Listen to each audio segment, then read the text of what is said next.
possibility, but again, that's... So there's a question here I want to address. Can you give options to concentrate fire rather than spread out? So the idea there, right, I mean, there's two different types of attack commands. There's attack this area, which is going to just try to eliminate everything in that area effectively. But if you'd select a bunch of tanks and click on a thing and say blow this up, and then blow this up, and then blow this up, it will do that in order. So you can concentrate your fire. In addition, when you're talking about attack styles or defense style, each unit basically has a stance, maybe even a couple of stance buttons that let you control kind of like how reactive the unit is and that kind of stuff. Right, so, return fire, hold ground, all that kind of stuff. Exactly. And chase down. Maneuvering, exactly. Yeah. Will the AI's learning be limited to every computer, or can it be uploaded to your servers? We haven't. I don't think we've fully decided that. I mean, we're definitely going to do our own in-house training of the AI, but we've talked about allowing other people to potentially do their own training. It might be. It's probably going to be possible. I don't know if it's something the average person will want to do. It's not going to be like in the main menu, train AI. Right. And it's not like you're going to be able to go into a file and start training it manually, like, no, I'm going to flip this number and train the AI to be better. Yeah, it doesn't work that way. Opaque in these things. Will the AI on its own form alliances with other AI during the match? Probably not. Probably not. No, because that could turn into this isn't fun anymore. If all the AIs if you do a free-for-all match of you and 3 AIs and all the AIs team up against you, that's not going to be fun.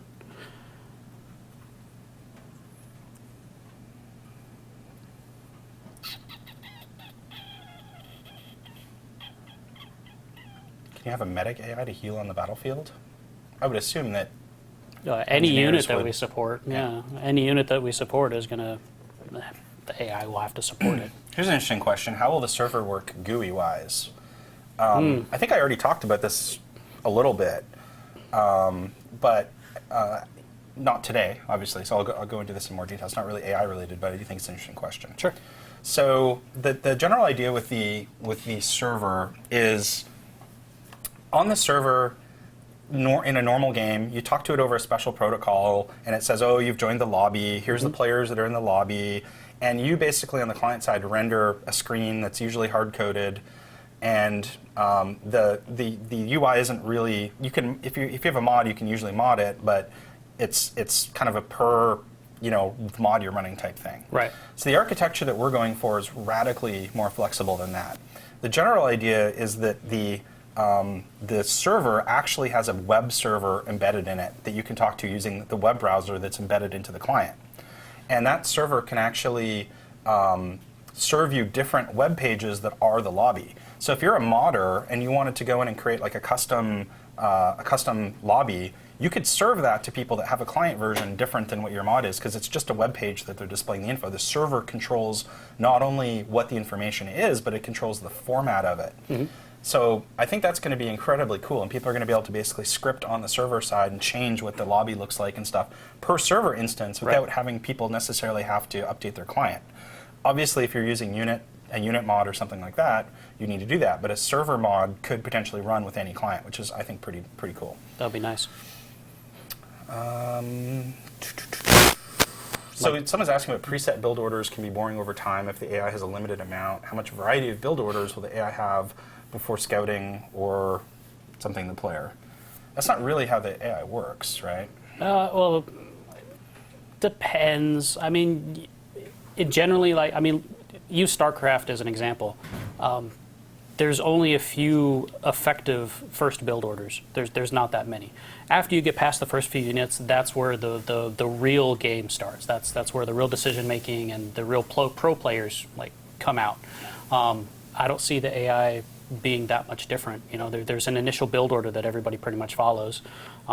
That's probably what the AI will do, and then what it does beyond that, that's where the fun is going to. Part of my goal here, from a game design perspective too, is to make it so that at the beginning of the game, we eliminate as much of that kind of here's your basic thing you always do. Oh, you always build one solar panel with one extractor, and then you bootstrap. There's some strategies I'm trying to put in to skip a little bit of that. Okay. To make the decisions that you make more interesting as soon as possible. But it'll probably just move the problem down the road, 100 meters. You know how that goes. Yeah. Somebody out there somewhere will find the optimal build order, or at some point in the build process, this is what you have to do to win. Can we have AFK AI?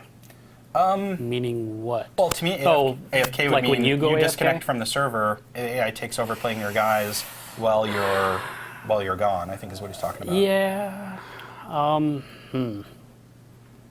It's an interesting idea. The problem is the AI would have to build up all its state and everything, right? That's not really the hard part. The Okay. hard part is like if you're playing, it's making the AI as good as the player that disconnected.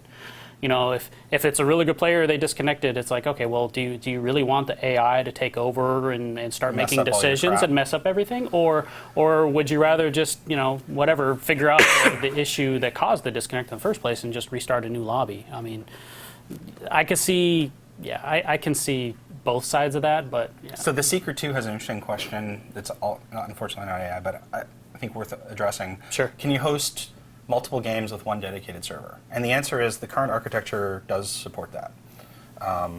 So the idea would be, imagine you're having a LAN party or something, or you just want to set up an internet server. You'd basically set up your lobby, you could connect to that, start a game, and then other people could connect to another lobby and start another game. And Right. assuming you've got enough CPU power, you could start quite a few games. Actually, I think the limiting factor will probably end up being network bandwidth, but it depends on how big your game is and how many units you want and stuff. Yeah.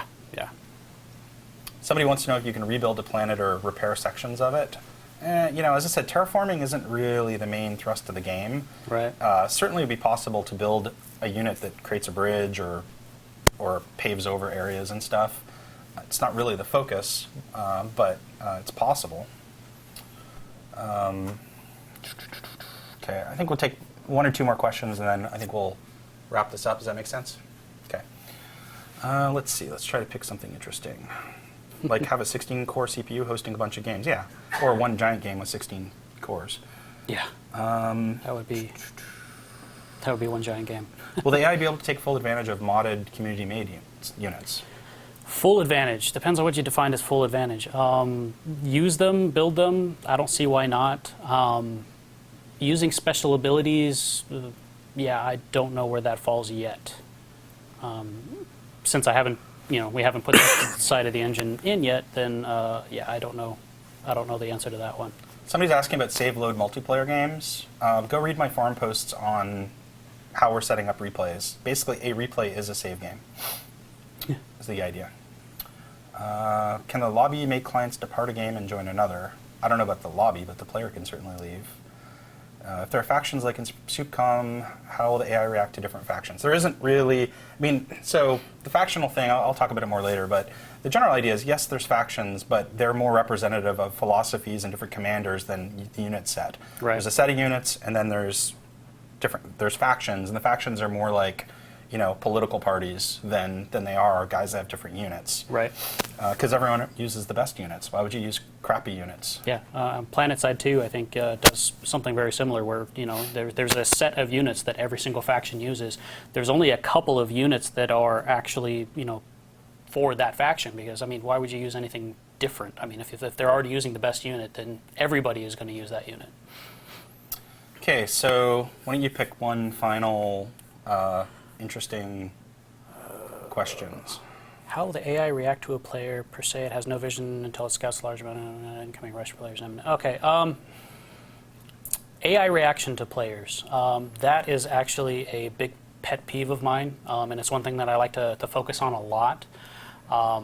In Spring Commander 2, the AI would react when it scouted you out. If it saw you building a nuke launcher, then it would either try to destroy it or build a nuke defense in response.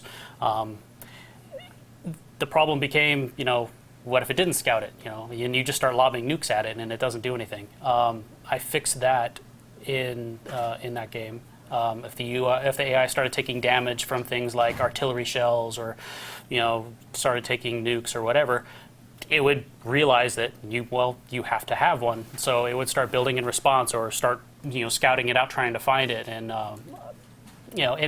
in addition to that, it would actually tell all of its AI allies, hell, I'm taking damage from an artillery. You guys should start building shields or start hunting down artilleries and start taking them out. I'm definitely for the AI reacting to players. I think it makes the game a lot more fun. So Control Freak had this question. I'm going to address this one again. Sure. You mentioned a while back having terrain poking out of the gas clouds, which to me didn't sound realistic. How do you feel about having large orbital platforms around gas giants that you can build on?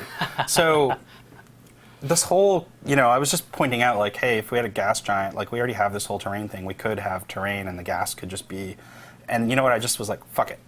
We're not going to do that. They're just going to be gas, and you can be in orbit, and people don't seem to want terrain on the gas giants, and it is unrealistic, so we're just not going to do it. And it makes my life easier, so Heck yeah. thumbs up. Yay! Like, yay for making it easier. So I think we're going to wrap it up, and see you guys in a while when we do the next one of these. Hoping to show some more game stuff next time. Overall, kind of have a lot of fun doing these, so we'll keep doing them, and looking forward to getting the alpha and the beta out. Awesome. So, yeah.